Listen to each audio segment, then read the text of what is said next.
नमस्कार दोस्तों, हमारे इस चैनल पर आप सभी का स्वागत है। अगर आप भी भगवान शिव के भक्त हैं तो कमेंट में जय महाकाल जरूर लिखें। चलिए शुरू करते हैं आज की वीडियो। ओम को ओम लिखने की मजबूरी है, अन्यथा तो यह ओम ही है। अब आप ही सोचें इसे कैसे उच्चारित करें। ओम का यह चिन्ह ओम अद्भुत है। यह संपूर्ण ब्रह्मांड का प्रतीक है।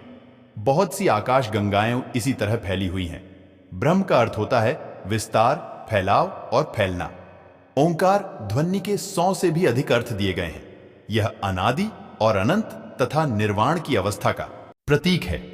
आइंस्टाइन भी यही कहकर गए हैं कि ब्रह्मांड फैल रहा है।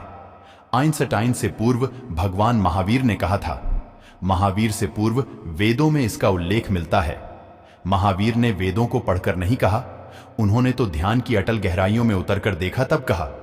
ओम को ओम कहा जाता है, उसमें भी बोलते वक्त ओ पर ज्यादा जोर होता है। इसे प्रणव मंत्र भी कहते हैं। यही है सही मंत्र, बाकी सभी गलत है। इस मंत्र का प्रारंभ है, अंत नहीं। यह ब्रह्मांड की अनाहत ध्वनि है।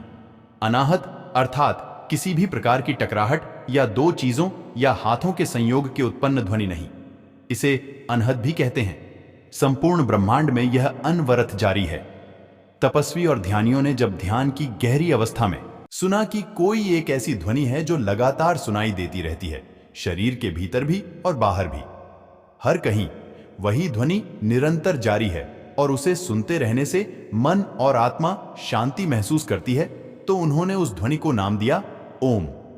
साधारण मनुष्य उस ध्वनि को सुन नहीं सकता, लेकिन जो भी ओम का उच्चारण करता रहता है उसके आसपास सकारात्मक ऊर्जा का विकास होने लगता है। फिर भी उस ध्वनि को सुनने के लिए तो पूर्णतः मौन और ध्यान में होना जरूरी है।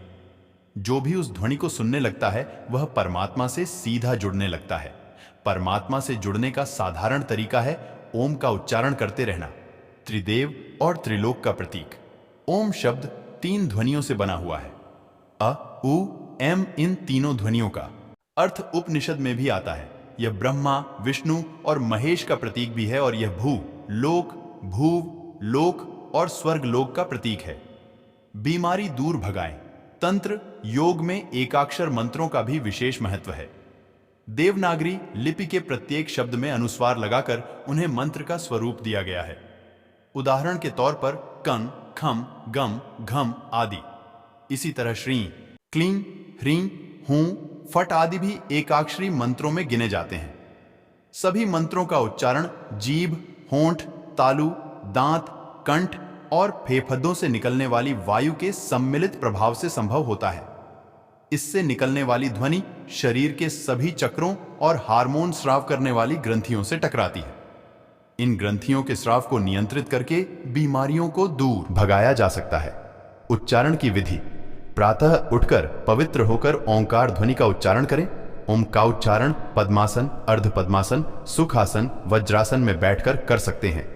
इसका उच्चारण 5, 7, 10, 21 बार अपने समयानुसार कर सकते हैं। ओम जोर से बोल सकते हैं, धीरे धीरे बोल सकते हैं। ओम जपमाला से भी कर सकते हैं। इसके लाभ, इससे शरीर और मन को एकाग्र करने में मदद मिलेगी। दिल की धड़कन और रक्त संचार व्यवस्थित होगा। इससे मानसिक बीमारियां दूर होती हैं। काम करने की शक्ति बढ़ जाती है। इसका उच्चारण करने वाला और इसे सुनने वाला दोनों ही लाभान्वित होते हैं। इसके उच्चारण में पवित्रता का ध्यान रखा जाता है। शरीर में आवेगों का उतार चढ़ाव, प्रिय या अप्रिय शब्दों की ध्वनि से श्रोता और वक्ता दोनों हर्ष, विषाद, क्रोध, घृणा, भय तथा कामेच्छा के आवेगों को महसूस करते हैं। अप्रिय शब्दों से निकलने वाली ध्वनि से मस्तिष्क में उत्पन्न काम, क्रोध, मोह, भय, लोभ आदि की भावना से दिल की धड़कन तेज हो जाती है, जिससे रक्त में टॉक्सिक पदार्थ पैदा होने लगते हैं। इसी तरह प्रिय और मंगलमय शब्दों की ध्वनि मस्तिष्क, हृदय और रक्त पर अमृत की तरह आह्लादकारी रसायन की वर्षा करती है। और ऐसी महत्वपूर्ण जानकारी के लिए हमारे चैनल को सब्सक्राइब करें और वीडियो को शेयर जरूर करें। मिलते हैं अगली वीडियो में कुछ अनोखी जानकारी लेकर।